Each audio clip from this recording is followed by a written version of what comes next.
ברוך אתה אדוני מלך העולם ולברעי. ברוך אתה אדוני אלוהינו מלך העולם שהחיינו וקיימנו והגענו לזמן הזה.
אני יודע שאני לא ראוי להקפיד הכבוד הזה, אבל כיוון שאתם באתם לכבוד התורה, כמו שמכניסים ספר התורה, אפילו שהחל מכניס, באים לכבוד התורה, גם השתמטו בכל הקדוש הזה, ובא לשמוע לאשתו שעוזרת לו מדי יום ביומו, שיהיה להם שלווה בבית, בריאות בבית ונחת בבית.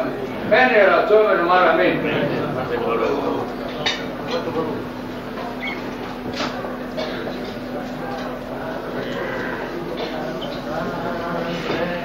אחרון חביב, ידידיה ידיד השם, הרב הגדול, מעוז גדול, הגאון העצום, הרב בציון אבא שאול, השם ישמרהו ויחייהו, יאריך ימיו טוב ונעימים, רפואה שלמה, אוריך וישלום וכל אשר חלצה וכן טוב ומשהו.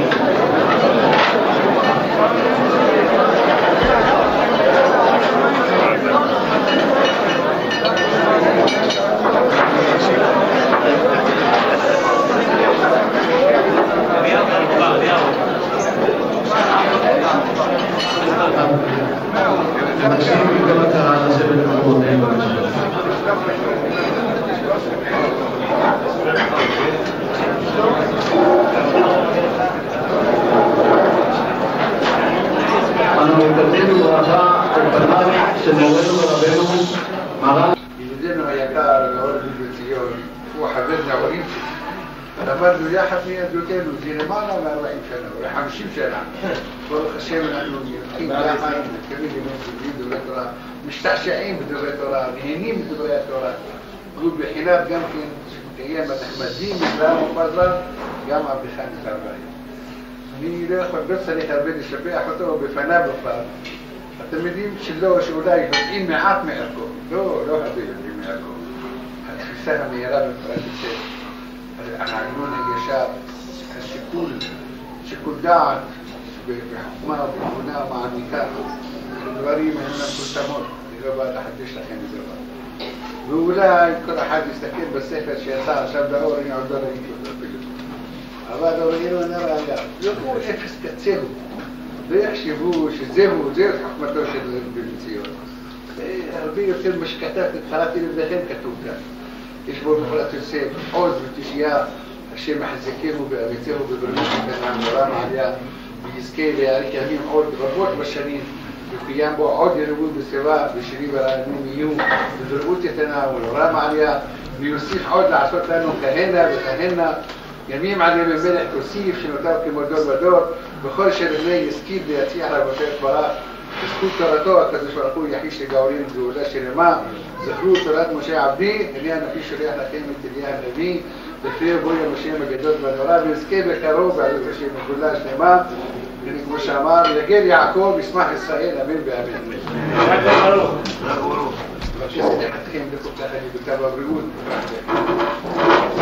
Alors mes chers amis, j'ai le plaisir de vous retrouver aujourd'hui pour vous parler d'un géant de la Torah, en la personne du Rav Ben Zion Abba Shaul.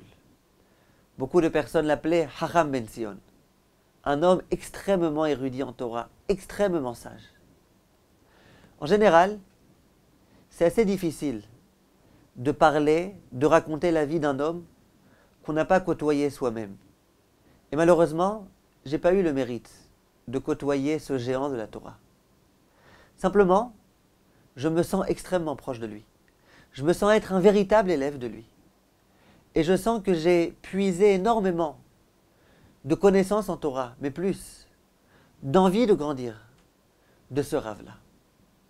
C'est la raison pour laquelle je me permets aujourd'hui de vous parler de lui et d'essayer de réfléchir ensemble à ce qu'a été ce Rav et à la marque puissante qu'il a inscrite dans le judaïsme sfarad contemporain. Comment ai-je rencontré ce Rav dans mon existence?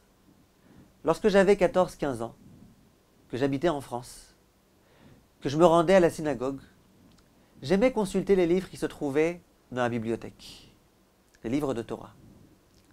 Et un jour, en consultant des livres de Moussar, je me suis aperçu qu'il y avait un livre, très beau, sur lequel il était écrit « Chochma ou Moussar », sagesse et Moussar. Je me suis dit, on va regarder ce livre. Il s'agissait du livre Or Letzion, qui a été rédigé à partir des enseignements du Rav Ben Sion Abba Shaul. J'ai commencé à feuilleter un petit peu. Et ça a été immédiatement le coup de foudre. J'ai adoré ce livre. Et j'étais capable de lire les enseignements qui y étaient contenus pendant des heures entières. Et lorsque j'ai fini le livre une première fois, je l'ai relu une deuxième fois et une troisième fois. Et c'était une délectation particulière. Un jour, il y a un passage que j'avais du mal à saisir. Alors je suis adressé au Rav de la communauté, c'était mon Rav, le Rav Nabet, pour qu'il m'explique un petit peu ce que le Rav a voulu dire. Au moment où je me suis approché du Rav, et qu'il a vu que dans mes mains il y avait le livre Or Letzion, immédiatement il m'a dit, Azriel, sache que ce livre c'est un livre particulier, c'est un livre extraordinaire. Plus tu peux lire les enseignements de ce livre, mieux ce sera. C'est vraiment un livre exceptionnel. Et vous vous imaginez bien qu'ensuite, j'avais encore plus de plaisir et de conviction lorsque j'étudiais les enseignements qui y étaient contenus. Plus tard, dans cette même synagogue, on m'a demandé de donner un cours le Shabbat après-midi au jeune garçon, qui est encore plus jeune que moi, il devait avoir 8, 9, 10 ans. Vous vous imaginez bien que le support du cours, c'était justement les écrits du Rav Ben Sion Abba Shaul. Et les élèves appréciaient particulièrement ces enseignements-là d'une qualité énorme. Plus tard, lorsque je me suis fiancé, et que je voulais étudier un petit peu de Moussar avec ma fiancée, vous imaginez bien qu'on a fixé une étude ensemble, justement, sur ce livre-là, le Or Letzion. Et c'était un plaisir particulier de pouvoir étudier ensemble les écrits du Rav Ben Sion Abba Shaul. Plus tard, lorsqu'on s'est mariés, on m'avait conseillé avant le mariage, pour pouvoir, Bezrat Hashem, fonder un foyer sur des fondations solides de Torah, d'étudier tous les jours un petit moment avec mon épouse. Bien évidemment, nous nous sommes exécutés. Le livre sur lequel on a décidé d'étudier pour se renforcer, c'était bien évidemment, je vous le donne en mille, le Or Letzion du Rav Ben Sion Abba Shaul. Bref, durant toute ma vie, à chaque fois que je voulais me renforcer en Moussar, mon adresse c'était le livre Or Letzion du Rav Ben Sion Abba Shaul. Lorsque je me suis marié, j'ai étudié dans un kollel, l'un des plus grands kollelim de Yerushalayim, le kollel Aran, un kollel ashkénaz dans lequel il y a des avrechim, des étudiants en Torah considérables, importants. Il y a des grands talmidei chachamim qui étudient là-bas. Et j'étudiais avec une assiduité particulière, Baruch Hashem. L'un des avrechim qui s'y trouvait, c'était un avrech ashkénaz, qui avait tout d'ashkénaz, et dans son monde, il n'y avait que les ashkénazim qui existaient. Pour lui, il était hors de question d'entendre parler d'un Rav qui n'était pas ashkénazi.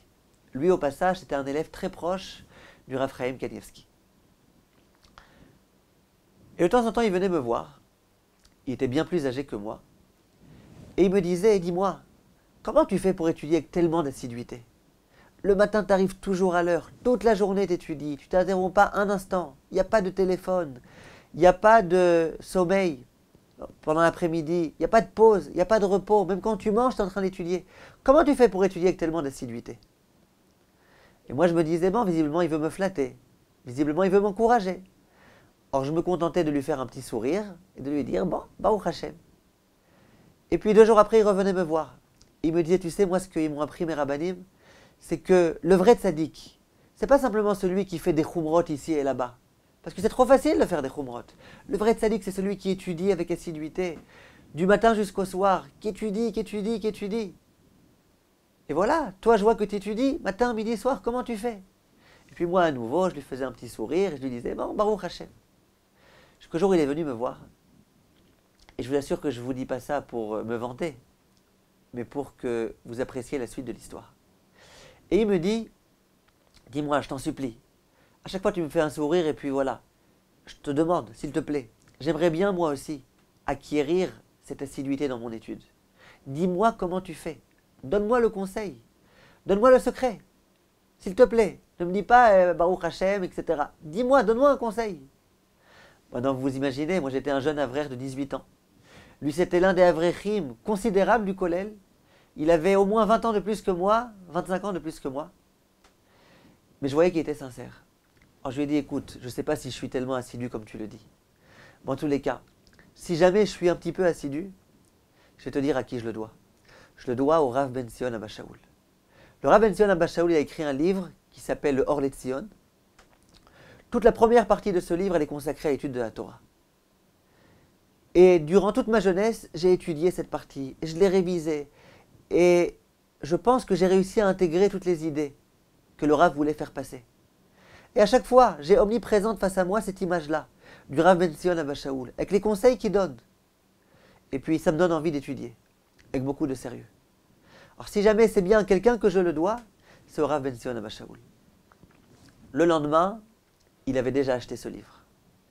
Et tous les matins, de 9h à 9h30, il commençait à étudier comme ça. Et il se balançait devant son stender. Et il étudiait cette première partie du livre Or Letzion, consacrée à l'étude de la Torah. Et j'ai vu combien jour après jour, il se renforçait ce Avrech-là, en assiduité. Il étudiait avec de plus en plus de cœur. Il étudiait à voix haute. Il commençait à se renforcer dans l'étude. Et maintes fois, il est venu me voir. 1 mois après, 1 an après, 3 ans après. Et il m'a dit, regarde, je voulais te dire et te remercier 1000 fois. Tu m'as donné un conseil comme j'en avais jamais eu. Tu m'as fait découvrir un nouveau livre, le livre du Rav Ben Sion Abba Shaul. Et je peux te dire que, effectivement, c'est magique. On lit ce qui est écrit, ça renforce. Et ensuite, lui aussi, vu qu'il avait beaucoup d'élèves, il a conseillé à ses élèves d'étudier le Or Letzion pour se renforcer dans l'assiduité de la Torah. La question que je me suis posée, c'est qu'est-ce qu'il y a de tellement particulier dans ce livre? Je peux vous dire, achetez-le vous aussi, commencez à lire. Si vous aimez les grands chidushim, vous ne trouverez pas de grands chidushim dans ce livre. Je peux vous donner 10 noms d'autres livres dans lesquels il y a des grands chidushim, dans lesquels il y a des idées géniales. Ce livre-là, rien du tout. Tout est simple. C'est écrit dans un hébreu très facile, adapté à tout un chacun. Les petits jeunes, là, je vous ai dit de 8-9 ans, ils faisaient un véritable kiff quand ils étudiaient ce livre. Autant que les rabbanim de 60-70 ans. Qu'est-ce qu'il y a de particulier dans ce livre? Et je me suis aperçu que ce qu'il y avait de particulier, c'est qu'entre les lignes de ce livre, on arrivait à reconnaître la grandeur d'un homme. Un homme qui était un véritable génie. Le Rav Ben Sion Abba Shaul, il avait une intelligence exceptionnelle. Il était capable de tout comprendre avec une profondeur énorme. Simplement, dans ce livre-là, il a décidé de partager sa sagesse de vie. Et ça, c'est aussi une sagesse. Tout son vécu se trouve contenu dans ces lignes-là. C'est simple, c'est clair, c'est pas compliqué, mais c'est du vécu. C'est de la vérité. Le Rav Ben Sion Abba Shaul, c'était un homme de vérité. Et il a essayé de diffuser cette vérité-là dans ce livre. La vérité, elle n'est pas compliquée. Il suffit qu'elle soit vérité pour qu'elle percute le cœur de celui qui lit. Et il y a une saveur particulière qui se trouve entre les lignes. C'était l'amour de la Torah que véhiculait le Rav Ben Zion Abba Shaul. Et à mon avis, c'est la raison pour laquelle chaque personne qui lit ce livre-là, elle se sent immédiatement renforcée. Bien qu'il y avait a priori rien de tellement nouveau, aucune idée tellement particulière, juste quelques conseils, mais surtout une sincérité profonde qui sortait du cœur du Rav Ben Zion et qui est donc en mesure de pénétrer les cœurs de tous les lecteurs. Qui était le Rav Ben Zion Abba Shaul? Sa maman, c'était une dame extrêmement pieuse. Elle avait la coutume d'aller, depuis le jour où elle était enceinte, dans les Baté Midrashot, dans les maisons d'études. Et dès qu'elle voyait un avrer, un étudiant en Torah, qui sortait, qui rentrait, qui se trouvait dans les parages, elle lui disait, s'il te plaît, est-ce que tu peux prier pour que mon fils soit un grand tzaddik, un grand Talmid Chacham? Et elle lui donnait un petit peu d'argent en tzedaka pour que par le mérite de cette tzedaka, son enfant devienne un grand en Torah. Et elle restait elle-même assise dans la Ezrat Nashim, à l'endroit où se trouvent les femmes. Et elle restait des heures entières. Les hommes étaient en bas en train d'étudier la Torah, elle était en haut en train d'écouter. Elle se disait que mon bébé, dans mon ventre, il n'entend que des propos de Torah. C'est dommage, il va entendre quoi? Les informations? Il va entendre des bêtises? Non. Moi, je veux que mon fils, il entende que des propos de Torah, déjà dans mon ventre. Ensuite, lorsqu'il est né, elle essayait le plus possible d'emmener sa poussette dans les Baté Midrashot pour que ses oreilles entendent les propos de Torah. Et c'est ce qu'on dit à propos de Rabbi Yoshua. On nous dit Ashrei Yoladto. Heureuse soit la mère qui lui a donné naissance. Et le Mefarshim m'explique ça veut dire quoi? Shei Garmalo Shei Chacham. C'est grâce à elle qu'il est devenu un homme tellement sage. Pourquoi? Shaita Mechazeret al Kol Baté Midrashot. Chez Beira, elle allait dans tous les Baté Midrashot de sa ville. Veomeret Lahem. Et elle disait aux sages, Bevakasha Mikem, s'il vous plaît. Bakshu Rachamim ala Ubar Hazeh. Chez Bemerai, Shei Chacham. Essayez de solliciter de la part d'Akadosh Baruch Hu sa miséricorde, afin que le bébé qui est dans mon ventre, qu'il soit un Chacham. Continue, Chachamim et nous disent, Umiyom Shenolad, depuis le jour où il est né, Lo tzia harisato mi bet midrash, kede shelo ikansu beoznav, ela divrei Torah. Elle a fait en sorte que sa poussette se trouve à chaque fois uniquement que dans les Baté Midrashot, pour que ses oreilles n'entendent que des divrei Torah. C'est exactement ce qu'a fait la maman du Rav Ben Zion Abba Shaul. Lors de la Brit Mila, le Moël, c'était Rav Yosef Chaim Zunenfeld, l'un des très très grands rabbinim de l'époque, le Rav de Yerushalayim. Et voilà que Rav Ben Zion était un petit peu malade. Lorsqu'il est né, il souffrait de tout type de problèmes. Et sa maman devait le prendre très souvent à l'hôpital. À chaque fois qu'elle devait aller à l'hôpital, elle devait dépenser une certaine somme, et elle vivait dans une pauvreté énorme. Un jour, alors qu'elle dormait, un homme lui est apparu en songe. Et il lui a dit, écoutez, madame, ne vous inquiétez pas. Les problèmes de santé que rencontre votre fils, ils vont se résoudre.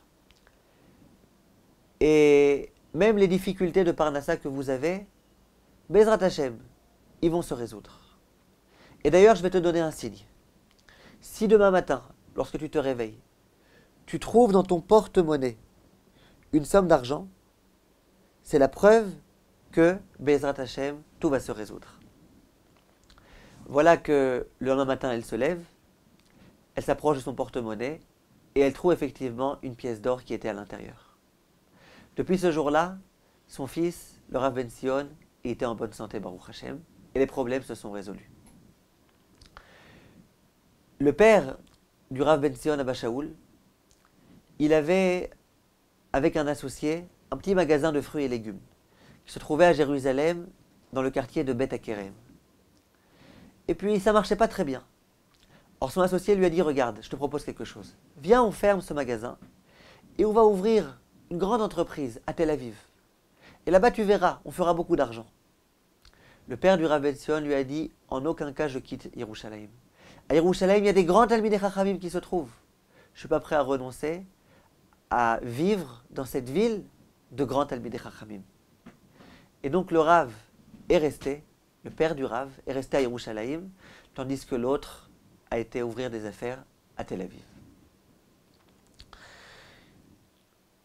On comprend donc comment ça se fait que ce Rav avait déjà un bagage particulier. Avec un père comme ça, avec une mère comme ça, avec une telle éducation depuis sa naissance, avant même, on peut comprendre qu'il avait une grandeur d'âme particulière. Ce Rav, il a mis durant toute sa vie un accent particulier sur l'étude de la Torah et sur l'assiduité dans cette étude. Il était extrêmement proche du Rav Ezra Atia. Rav Ezra Atia, pour vous le situer, ça a été le Rav du Rav Ovadia Yosef, ça a été le Rav du Rav Ben-Sion Abba Shaul, ça a été le Rav du Rav Mordechai Eliyahu. Bref, c'était une autorité de halacha, une autorité de hashkafa énorme. Et le Rav Ben-Sion était très proche de lui. Souvent, lorsque le Rav Ezra Atia s'apprêtait à donner un shiur et qu'il voulait vérifier si ses propos étaient vraiment exacts, il appelait le Rav Ben-Sion, or qu'il avait encore moins que 20 ans. Il lui disait, voilà ce que j'ai envie d'enseigner aujourd'hui, dis-moi, ça t'a l'air d'être juste, t'as pas des questions, des interventions, des objections. Et le Rav Ezra Atia affectionnait particulièrement le Rav Ben-Sion Abba Shaul. Lorsque le Rav s'est marié, durant la première année, il avait beaucoup de difficultés de Parnassa. La Parnassa était très difficile parce que le kollel dans lequel il étudiait rencontrait des difficultés financières énormes et donc il ne pouvait pas verser une bourse chaque mois au Avrechim. Et donc le Rav devait se débrouiller tout seul. Sa femme, la rabbinite Abba Shaul, elle ne s'est jamais plaint. Au contraire, elle encourageait son mari, étudie, c'est pas grave, l'argent c'est rien du tout. L'essentiel c'est l'étude de la Torah. Elle essayait comme ça de le renforcer en études au quotidien. Un jour, c'était vendredi, elle devait préparer tous les préparatifs de Shabbat et il n'y avait rien à la maison. Une pénurie énorme. Le Rav Ben-Sion est rentré à la maison et elle lui dit, dis-moi, on n'a pas un sou, on n'a pas un aliment à la maison, qu'est-ce qu'on va faire? Alors le Rav immédiatement lui a dit, écoute ma chérie, tu sais ce qu'on va faire, je ne sais pas ce qu'on va faire, je sais ce qu'on va pas faire.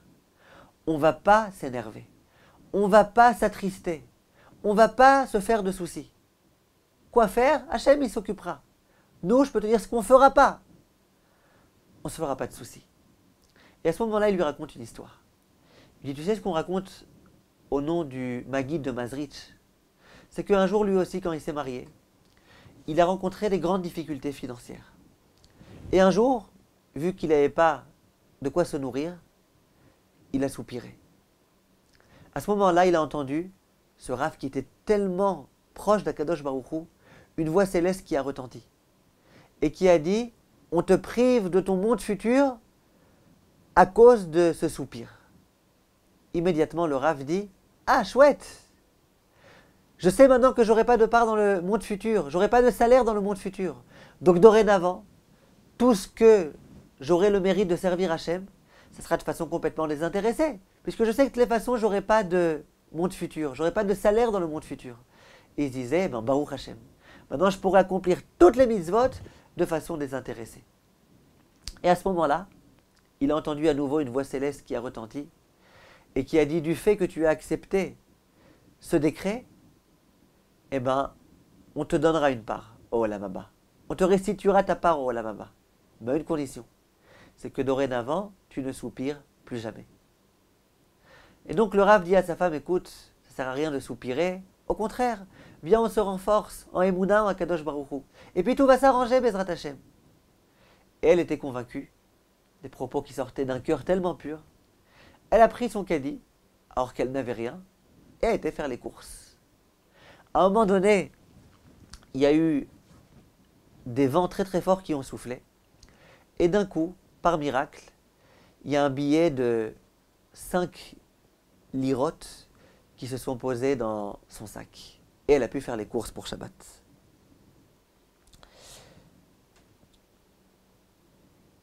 À un moment donné, le père du Rav Ben Sion Abba Shaul lui a dit, écoute, pourquoi tu ne vas pas enseigner la Torah? Tu pourrais enseigner la Torah, toi qui es tellement sage, toi qui as un bagage de Torah tellement grand, et puis tu serais payé. Et le Rav Ben Sion, il avait des exemples vivants d'amis à lui qui ont été, même à l'étranger, pour pouvoir commencer à enseigner la Torah et à la diffuser. Le premier exemple, c'était Rav Ovadia Yosef, un ami à lui. Il a été en Égypte pour être Rav là-bas, à Caïr. Il avait un autre ami, un grand ami Tracham aussi, Rav Tzion Levi, qui a voyagé au Panama et qui là-bas, bien évidemment, était très bien payé. Il a dit à son père, papa, non, moi je quitte pas Yerushalayim. Et moi, jusqu'à l'âge de 40 ans, je décide qu'il faut que j'étudie la Torah. Et puis Hachem, il s'occupera de ma parnassa. Et il a refusé de quitter ces endroits-là, de quitter Yerushalayim pour aller dans d'autres endroits. Pour lui, l'essentiel, c'était d'être complètement investi dans l'étude de la Torah. Le Rav Ben Sion, vous commencez donc à voir qui il était. Dans son livre Or Letzion, ce fameux livre, il donne des conseils. Comment faire pour étudier la Torah? Et ces conseils-là, on voit très bien que c'est son vécu. Souvent, il raconte d'ailleurs des anecdotes qui se sont produites avec lui. Et il dit par exemple que lorsqu'on se trouve dans le Beth Midrash et qu'on étudie, il ne faut surtout pas s'interrompre pour parler ni de politique, ni de choses qui sont extérieures à l'étude. Et il donne de nombreux exemples. Et il dit, si je suis en train d'étudier et que quelqu'un veut m'interrompre, il faut que je lui dise, je suis désolé, je refuse de m'interrompre pendant mon étude. La première fois, on risque de se moquer de lui, mais très rapidement, on comprendra que cet homme-là, il ne s'interrompt pas. Dit le Rav Ben Sion Abba Shaul, une personne qui vient m'interrompre pendant mon étude, il veut d'une certaine façon me priver de mon olam haba.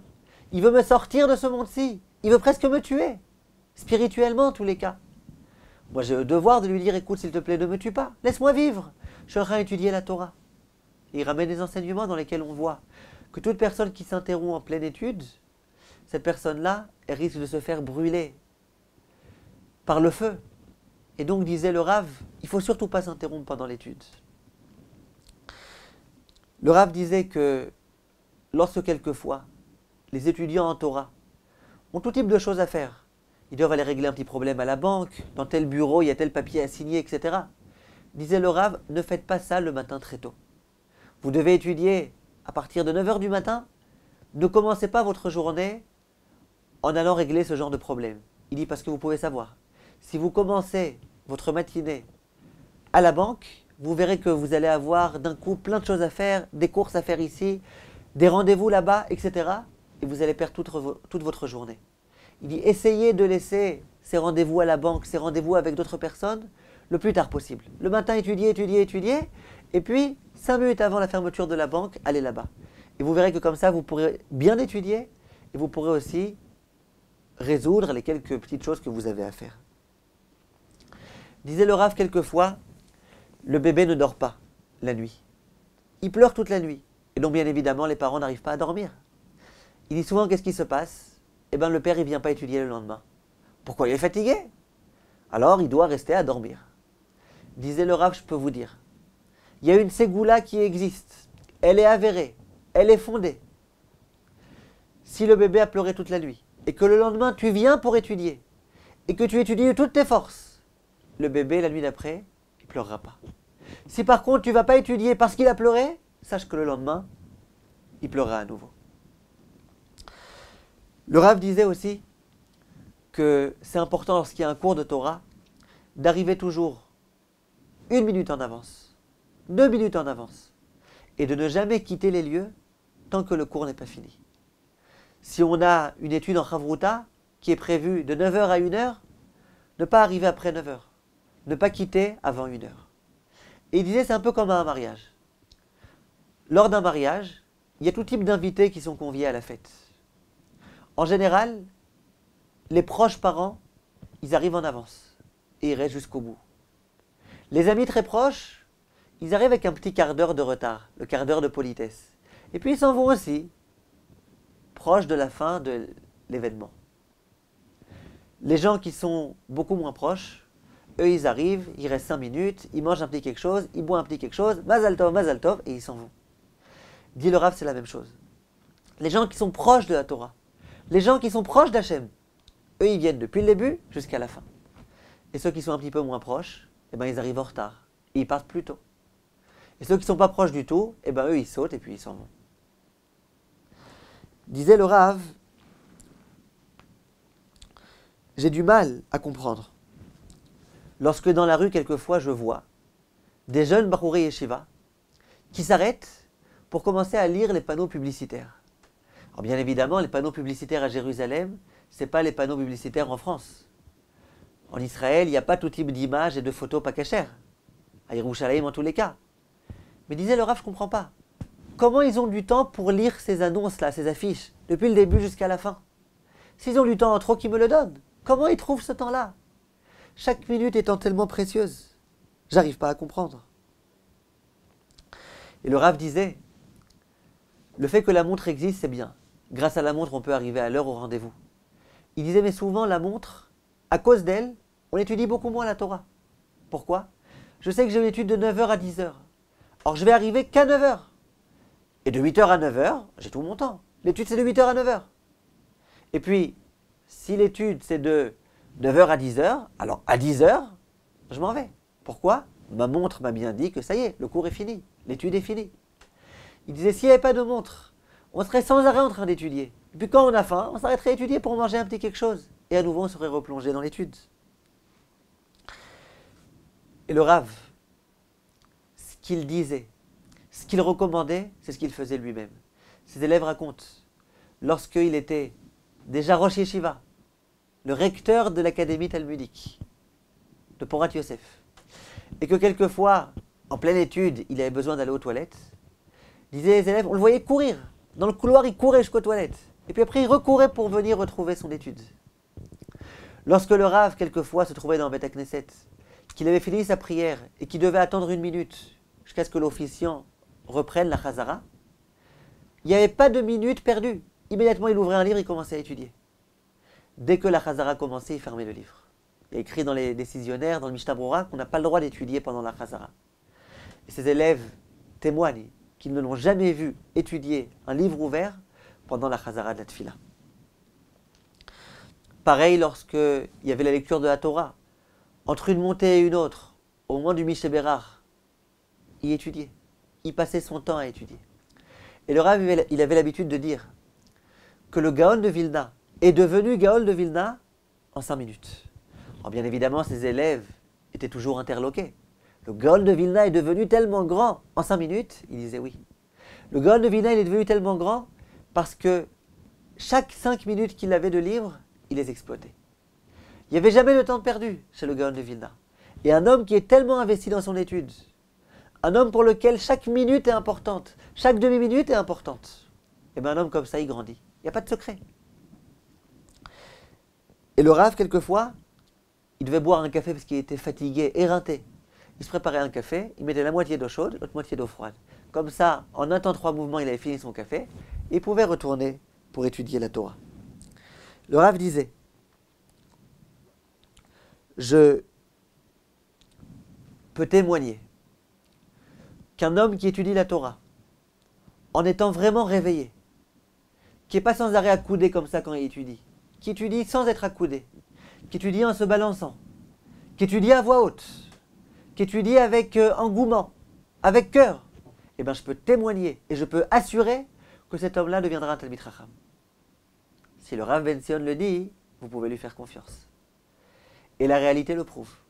Ici par contre on étudie en étant comme ça, sur le dossier de la chaise, une jambe sur une autre, en s'endormant, étudiant à voix basse, en bâillant. Eh bien c'est pas comme ça qu'on devient Talmid Chacham. Voilà ce que raconte le Rav Ben Sion. Je peux vous dire que le Rav Ben Sion, il faisait donc extrêmement attention à enseigner à ses élèves l'importance de l'étude de la Torah à chaque instant, à chaque moment, avec beaucoup de sérieux et avec beaucoup d'assiduité. Et je peux vous raconter une histoire. Lorsque j'étais dans ce fameux grand kollel, il y avait dans ce kollel quelques personnes qui avaient un gmar de prêt d'argent. Et chaque personne qui avait besoin d'argent, elle venait voir tel responsable ou tel autre responsable. Il y avait 3 responsables qui avaient un gmar. Et les Avrechim qui avaient besoin d'argent, ils venaient le voir, ils lui disaient voilà, prête-moi s'il te plaît $200. L'autre il venait, prête-moi $500. Et puis, ce responsable-là, il sortait son porte-monnaie, son portefeuille, il sortait les dollars, il fallait signer un papier, etc. Et quelquefois, il y avait des personnes qui venaient demander des prêts d'argent en pleine étude, à 10h du matin, à 11h du matin, à midi. Et les responsables, souvent, ils n'osaient pas refuser. Donc, en pleine étude, ils interrompaient leur étude pour pouvoir prêter de l'argent. Le prêt d'argent, c'est une mitzvah extraordinaire. Ces personnes-là le faisaient. Un jour, je vois une grande affiche sur la porte d'entrée du kollel. En général, sur la porte d'entrée, il y avait tout type d'affiches. Quelquefois, il y avait écrit « Veuillez prier pour un tel ». Quelquefois, il y avait des annonces. Quelquefois, il y avait écrit « Tel jour, il va y avoir le cours de tel rave ». Un jour, je vois une grande affiche sur laquelle il y a écrit en grand « Je suis le compagnon d'études de un tel, responsable du gmar de prêt d'argent. Je vous demande explicitement de ne pas venir le déranger entre 9h et 1h du matin et entre 3h20 et 6h30 de l'après-midi. Ça me dérange énormément, c'est mon compagnon d'études. Lorsque lui s'interrompt, ça m'interrompt moi aussi. S'il vous plaît, ne venez jamais le déranger pendant l'étude. » Et il y avait signé en dessous une lettre avec un petit point, c'était son prénom, et après Abba Shaoul. Et moi je me suis dit, mais c'est vraiment curieux de savoir c'est qui ce Abba Shaoul. Je me suis dit, c'est tellement ressemblant au comportement du Rav Ben Sion. Quand on lit le livre du Rav Ben Sion de Moussar, c'est exactement ça. Ça veut dire que si jamais Rav Ben Sion Abba Shaoul étudiait dans ce kollel, c'est sûr que c'est lui qui a écrit ça. Ça lui ressemble tellement. Simplement, le Rav Ben Sion était déjà décédé. Mais je me suis dit, visiblement, s'il y a un Abba Shaoul qui a écrit ça, c'est certain que c'est un descendant du Rav Ben Sion. C'est sûr, c'est trop ressemblant, c'est trop beau de voir ça. Vous imaginez, il y a 200 Avrechim dans ce kollel, 250. Il n'a pas honte d'écrire ce papier comme ça. Et puis vraiment avec beaucoup d'assurance. Je vous demande, s'il vous plaît, ne dérangez pas, etc. Je me suis renseigné. J'ai été voir, c'était qui la chavruta de ce responsable. Et un jour, je lui ai dit, dis-moi, tu es en famille avec le Rav Ben Sion Abba Shaoul? Il me dit, oui, c'est mon grand-père. Moi, je suis le fils du Rav Eliyahu Abba Shaoul, le fils unique du Rav Ben Sion. C'est mon grand-père. Et ce jeune homme-là, il a côtoyé son grand-père. Beaucoup. Je lui ai dit, eh ben, sache que j'étais sûr que tu étais un descendant du Rav Ben Sion Abba Shaoul. Parce qu'il n'y a qu'un descendant du Rav Ben Sion Abba Shaoul, ou quelqu'un qui est très proche de lui, qui a bien compris son message, qui peut être capable d'écrire ce que tu as écrit sur la porte du kollel. Il m'a dit, bien sûr que mon grand-père, c'est ça qu'il aurait fait. C'est évident. Me déranger en pleine étude pour des prêts d'argent, tu plaisantes ou quoi? Et je peux vous dire que ce petit-fils-là du Rav Ben Sion Abba Shaoul, que j'ai ensuite côtoyé, souvent je lui posais des questions sur son grand-père. Il était extrêmement agréable, extrêmement affable, très souriant, très gentil. C'était exactement ça le Rav Ben Sion Abba Shaoul. Un homme affable, un homme agréable, un homme gentil, un homme plein de bon cœur, un homme qui a toujours envie d'aider. Simplement un homme qui a compris l'importance incommensurable de l'étude de la Torah. Et qui est certainement pas prêt à renoncer à une étude assidue, sans interruption, en plein milieu. Simplement, il faut bien comprendre que le Rav Ben Sion Abba Shaoul, s'il est vrai qu'il étudiait la Torah avec tellement de sérieux, il étudiait la Torah avec énormément de joie. Et ça, c'est un point à ne pas manquer. Quelquefois, quand on est extrêmement sérieux, on devient nerveux. Et chaque personne qui me dérange, ça y est, c'est la fin du monde, c'est... Le Rav, son étude, c'était une étude de joie, une étude de plaisir. Et tous les élèves qui ont étudié avec le Rav, ils ont témoigné du plaisir que c'était, de la joie qu'on ressentait lorsqu'on étudiait avec le Rav Ben Sion Abba Shaoul. Le Rav disait, c'est écrit dans son livre, si jamais les étudiants en Torah étaient conscients de la grandeur de l'étude, le matin, lorsqu'ils se rendent au Beth Midrash, ils seraient tous en train de danser. Danser! Baruch Hashem, on a le mérite d'étudier la Torah. Le Rav disait, lorsqu'on vient voir un homme et qu'on lui dit, écoute, est-ce que tu es prêt à être sandak? Le sandak, c'est celui sur lequel on assoit le bébé lors d'une brit mila. Tout le monde dit, bien sûr, je suis prêt, je suis même prêt à te payer de l'argent pour que tu me donnes le mérite d'être sandak. Il dit, et quand il faut étudier, d'un coup, on est fatigué, c'est difficile, on aimerait tellement dormir, alors que pour être sandak, on est prêt à voyager des heures entières. Il dit, comment ça se fait? C'est parce qu'on n'est pas conscient de l'importance de l'étude de la Torah. On n'est pas conscient combien l'étude est importante. C'est la raison pour laquelle le Yetzer Hara a trouvé la possibilité de nous faire échouer. Le Yetzer Hara, lui, il est conscient de la grandeur de l'étude de la Torah. Et nous, on n'est pas conscient. Donc il dit, allez, l'étude de la Torah, n'étudie pas. Par contre, être sandak, c'est pas tellement grand. Et donc là, le Yetzer Hara, il ne fait pas d'effort pour nous faire éviter d'accomplir cette mitzvah de sandakaout. Il y avait un homme qui était voir le Rav Ben Sion et qui lui a dit, Rav, regardez, chaque mois, j'ai un examen sur 40 dapim de Gemara. 40 feuilles de Gemara. Ça veut dire 80 amoudim. Et puis bon, Baruch Hashem, ça me stimule beaucoup. Ça me motive beaucoup. Simplement, c'est un peu du stress pour moi. Le Rav lui a dit, si c'est du stress, ne le fais pas. Il faut étudier la Torah dans la joie. Il faut étudier la Torah tranquillement. Il ne faut pas être sans arrêt stressé. C'était ça le Rav Ben Sion à Bachaoul. Et le Rav Ben Sion, avec toutes les difficultés qu'il a eues dans sa vie, pendant des années, il n'a pas eu d'enfant. Jusqu'à ce qu'il ait été voir le Hadmor de Belz et le Chazon Ish. Les deux ont prié très fort pour qu'ils aient un enfant. Et il a eu, Baruch Hashem, un enfant. Un seul enfant. Il a eu beaucoup de difficultés dans sa vie, le Rav Ben Sion. Il a été malade. Il a été gravement atteint. Pendant une longue période de sa vie, il était paralysé. Il était sur un fauteuil roulant. Qu'est-ce qui a fait qu'il était malgré tout tellement joyeux? Tout le temps joyeux. Tout le temps souriant. Tout le temps agréable avec tout le monde. C'était la joie qu'il ressentait dans l'étude de la Torah. Le Rav Abba Shaul, c'était un homme extrêmement érudit en Torah, extrêmement investi dans son étude. Je ne vous ai pas couvert d'enseignements, d'histoires, d'anecdotes. Je pourrais vous en raconter pendant des heures entières. Simplement, on n'a pas le temps.